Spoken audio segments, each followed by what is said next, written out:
যারা ঘুগনি খেতে পছন্দ করেন তাদের জন্য আজকের চিকেন ঘুগনি নিয়ে চলে এলাম, তাও আবার স্পেশাল মশলা সমেত। আমরা বেসিক্যালি নর্মাল ঘুগনি খেয়ে থাকি, তো আজ আমি দোকানের স্টাইলের টেস্টটাও কিন্তু একদম ব্যাপক আসবে। চলুন, সাথে থাকছে অনেক ট্রিপস অ্যান্ড ট্রিক্স।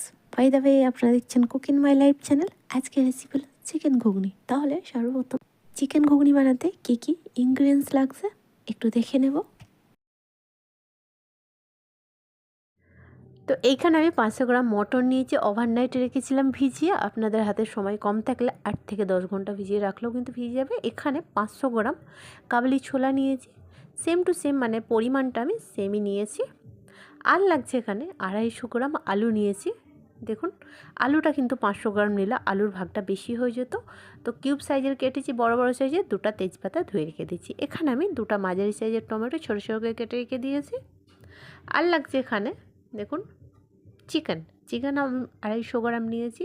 সাইজটা দেখুন ছোটো ছোটো কিউব সাইজের, এটাও কিন্তু কেটে রেখে দিয়েছি, ধুয়ে পরিষ্কার করে নিয়েছি। চলুন মশলার মধ্যে কী কী আছে একটু দেখে নিই ঝটপট। এখানে আমি 2 টেবিল চামচ আদা রসুনের পেস্ট নিয়েছি, 2 টেবিল চামচ হলুদের গুঁড়ো, 1 টেবিল চামচ ধনিয়ার গুঁড়ো, 1 টেবিল চামচ আস্ত ধনিয়া, 1 টেবিল চামচ আস্ত জিরা, 1 টেবিল চামচ আস্ত কাঁচামরিচের পেস্ট, 1 টেবিল চামচ গোলমরিচের পেস্ট, 1.5 টেবিল চামচ কাশ্মীরি লঙ্কার গুঁড়ো। আস্ত মশলা এখানে 2টা শুকনো লঙ্কা, 2 টুকরা দারচিনি এবং 3 থেকে 4টা ছোটো এলাচ। আর লাগছে আমাদের 4 থেকে 5টা কাঁচামরিচ, মাঝখান থেকে চিরা লাগানো আছে। এইখানে বড় সাইজের 2টা পেঁয়াজ দেখুন খুবই স্লাইসভাবে কেটেছি কুচি কুচি করে। তো বন্ধুরা, এইবার যেটা করতে হবে, ভিজানো মটর এবং কেটে রাখা আলুগুলো একসঙ্গে একটা প্রেসার কুকারে দিয়ে সমপরিমাণে জল দিয়ে 1/2 টেবিল চামচ হলুদের গুঁড়ো এবং সামান্য লবণ দিয়ে কাঁচা মরিচগুলো দিয়ে এটাকে বয়েল করে নিতে হবে।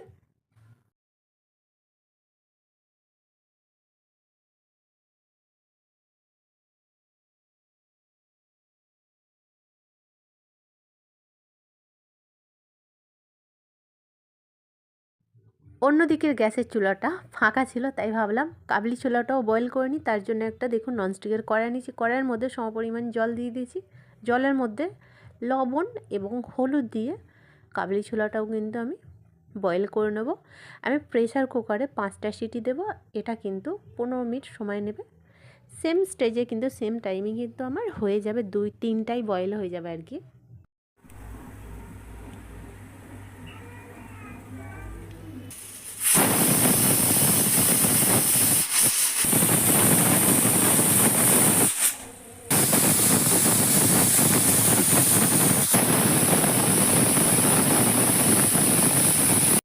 প্রেসার কুকারের বাষ্পটাও শেষ হয়ে গেছে, আর এখানে আমাদের বয়েলটাও হয়ে গেছে। দেখি আগে কাবলি ছোলাটা আমি ফার্স্ট চেক করে নেব। চলুন একটা আঙুলের মাধ্যমে, দেখুন একদম পারফেক্ট বয়েল হয়ে গেছে। ওইদিকে মটর এবং আলুটাও চেক করে নেবো একটু। মটর এবং আলুর জলটাও দেখতে পাচ্ছেন, এখানে যদি 4 গ্লাস জল দেন তাহলে কিন্তু 2 গ্লাস জল যেন কমে যায় এবং 2 গ্লাস থাকে। ওভারলোড জল দিলে কিন্তু তাহলে ঘুগনির টেস্টটা আসে না। দেখতেই পেলেন আলু এবং মটরটা একদম পারফেক্ট কুক হয়ে গেছে। এখানে আমি একটা শুকনো তাওয়া নিয়েছি, তার জন্য এটা কি করতে হবে, এখানে শুকনো যে মশলা নিয়েছিলাম, মরিচ, শুকনা মরিচ, দারচিনি এবং এলাচ, ওটাকে একটু জাস্ট রোস্ট করে নিতে হবে শুকনো তাওয়াতে। খুব সুন্দর যখন স্মেল বাড়াবে তখনই আপনি বুঝতে পারবেন যে আমাদের রোস্ট হয়ে গেছে।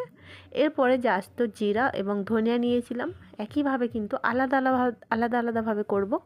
আপনারা সবাই জানেন, সকলেই, প্রত্যেক ইনগ্রিডিয়েন্টসের কিন্তু এক একটা তাদের ময়েশ্চার থাকে। একসঙ্গে রোস্ট করতে গেলে কিন্তু একটা হয়তো কাঁচা থাকতে পারে, একটা হয়তো ফ্রাই হয়ে যেতে হবে। তার জন্য আমাদের আলাদা আলাদাভাবে এইভাবে করলে কিন্তু ভালো হয় আর কি। আপনারা স্টেপ বাই স্টেপ ফলো করলে প্রত্যেক রেসিপি, আমি প্রত্যেকবারই বলি, ইজি লাগবে। তো জিরাটা হয়ে গেছে, এইবার এটাকে একটা জায়গায় ট্রান্সফার করে দিয়ে ধনিয়াটাও কিন্তু একইভাবে আমরা রোস্ট করে নেব। গ্যাসের ফ্লেম মিডিয়াম করে অবশ্যই এটা করবেন। আস্ত মশলাগুলো যেগুলো রোস্ট করলাম ওগুলো হালকা ঠান্ডা হলে সুন্দর একটা পাউডার বানিয়ে নেব।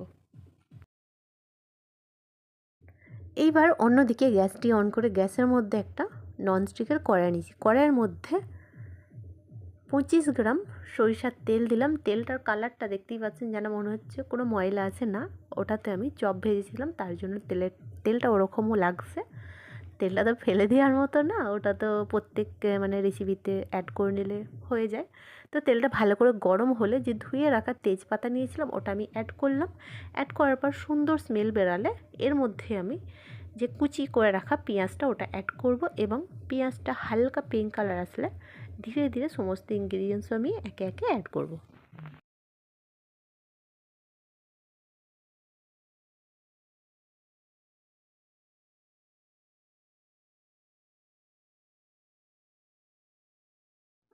তো পেঁয়াজের কালারটা হালকা পিঙ্ক কালার এসে গিয়েছে, দেখতেই পাচ্ছেন। এই স্টেজে আমাদের যে আদা রসুনের পেস্ট এবং কাঁচা মরিচের পেস্টটা নিয়েছিলাম দুটো অ্যাড করে ভালো করে 6 থেকে 7 মিনিট কষিয়ে নিতে হবে, যাতে কাঁচা গন্ধটা একেবারে নষ্ট হয়ে যায়।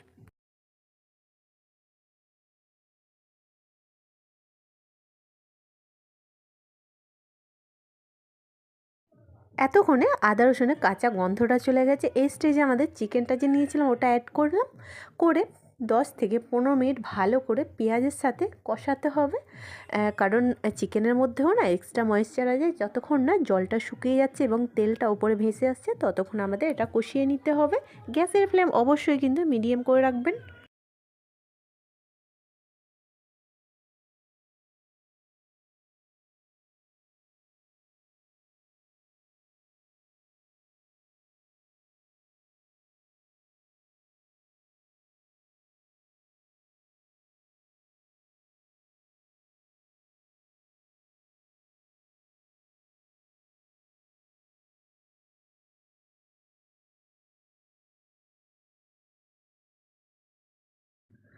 তো চিকেনটা কষাতে কষাতে প্রায় ময়েশ্চারটা শেষ হয়ে গেছে এবং তেলটা উপরে ভেসে এসছে, আর আমাদের 70% কুক হয়ে গেছে চিকেনটা। এই স্টেজে আমি স্বাদ অনুযায়ী লবণ অ্যাড করলাম এবং ভালো করে হাতার মাধ্যমে একটু মিশিয়ে নিচ্ছি। এইবার যে মশলাগুলো আছে, গুঁড়ো মশলাগুলো, এগুলো একে একে আমি অ্যাড করব। ফার্স্ট আমি বেঁচে থাকা হলুদের গুঁড়ো অ্যাড করলাম, এরপর হচ্ছে ধনিয়ার গুঁড়ো, কাশ্মীরি লঙ্কার গুঁড়ো এবং গোলমরিচের গুঁড়োটা অ্যাড করে ভালো করে মিশিয়ে নিয়ে 5 থেকে 6 মিনিট আবারও কষাতে হবে। কাঁচা গন্ধ আসে না, সেটা তো শেষ করতেই হবে, সবাই জানি। কষালে কিন্তু টেস্টটা দ্বিগুণ আসে। আমি প্রত্যেকবারই কিন্তু এই ছোটো ছোটো টিপসগুলো আপনাদেরকে শেয়ার করি।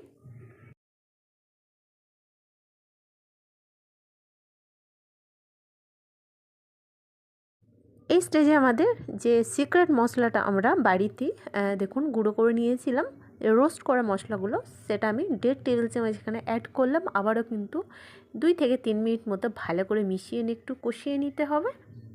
এরপর হচ্ছে কুচি করে রাখা টমেটোটাও অ্যাড করলাম, অ্যাড করে আবারও কিন্তু একটু ভালো করে মিশিয়ে 2 থেকে 3 মিনিট আবারও কিন্তু কষাতে হবে, যতক্ষণ না টমেটোটা মেল্ট হচ্ছে। গ্যাসের ফ্লেম অবশ্যই হাই এবং মিডিয়াম করে একবার বাড়াবেন একবার কমাবেন।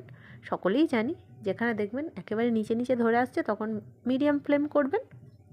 এইবার হচ্ছে 1 বাটি জল অ্যাড করলাম, যাতে টমেটোটা একেবারে সফট হয়ে যাও, চিকেনের সাথে বাকি মশলাগুলোও কিন্তু কুক হয়ে।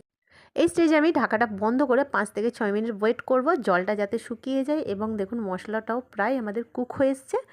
এইবার হচ্ছে যে বয়েল করে রাখা কাবলি ছোলাটা আমি ফার্স্ট অ্যাড করব, কারণ না কাবলি ছোলাটা ভিতর থেকে একটু মানে টাইট থাকে, মানে শক্ত শক্ত থাকে, যদি কুক করা হোক না কেন, তার জন্য আমি আগে থেকে এটা করলাম। তবে হ্যাঁ, এটা দেওয়ার পর আবারও কিন্তু 10 মিনিট এটা দিয়ে ভালো করে কষিয়ে নিতে হবে। এরপর হচ্ছে মটর এবং আলু যে বয়েল করা ছিল সেটা আমি অ্যাড করলাম, অ্যাড করে ভালো করে মিশিয়ে দেবো। এখানে আপনারা 1 গ্লাস জল অ্যাড করতে পারেন, কেননা মটর আলু এবং কাবলি ছোলা একটু ম্যাশ করতে গেলে না জলটা শুকিয়ে যায়, এবং শুকনো শুকনো তো মটর মানে ঘুগনি ভালো লাগে না, তার জন্য আমি 1 গ্লাস জল অ্যাড করেছি। আপনারাও কিন্তু জল অ্যাড করবেন এবং ভালো করে মিশিয়ে দিয়ে ঢাকাটা বন্ধ করে স্ট্যান্ডিং টাইম 20 মিনিট আমাদের ওয়েট করতে হবে। তো 20 মিনিট পর ফিরে এলাম, দেখতেই পাচ্ছেন একদম পারফেক্ট আমাদের চিকেন ঘুগনি রেডি হয়ে গেছে। চলুন এইবার যে দোকানের স্টাইলে একটু ডেকোরেশন করতে হবে, তার জন্য আমি কী কী নিয়েছি একটু দেখিয়ে নিয়ে যাক। এখানে আমি একটা মাঝারি সাইজের পেঁয়াজ খুবই ছোটো ছোটো করে কুচি কুচি করে কেটে রেখেছি, একটা শসা নিয়েছে, এটাও খুব পাতলা পাতলা করে কেটে রেখেছি, কিছুটা ধনেপাতা কুচি, কিছুটা টমেটো কুচি করে রেখেছি, আর কিছুটা কাঁচা লঙ্কা কুচি করে রেখেছি, অর্ধেকটা পাতিলেবুর রস, আর হচ্ছে 1 বাটি ছুরি। আমার আর তোর সইছে না, চলুন একটি বাটিতে ঘুগনিটা পরিবেশন করে ওপর থেকে ডেকোরেট করে এবং সিক্রেট মশলা ওপর থেকে ছড়িয়ে লেবুর রস দিয়ে আবার একটি নতুন রেসিপির সাথে দেখা হচ্ছে।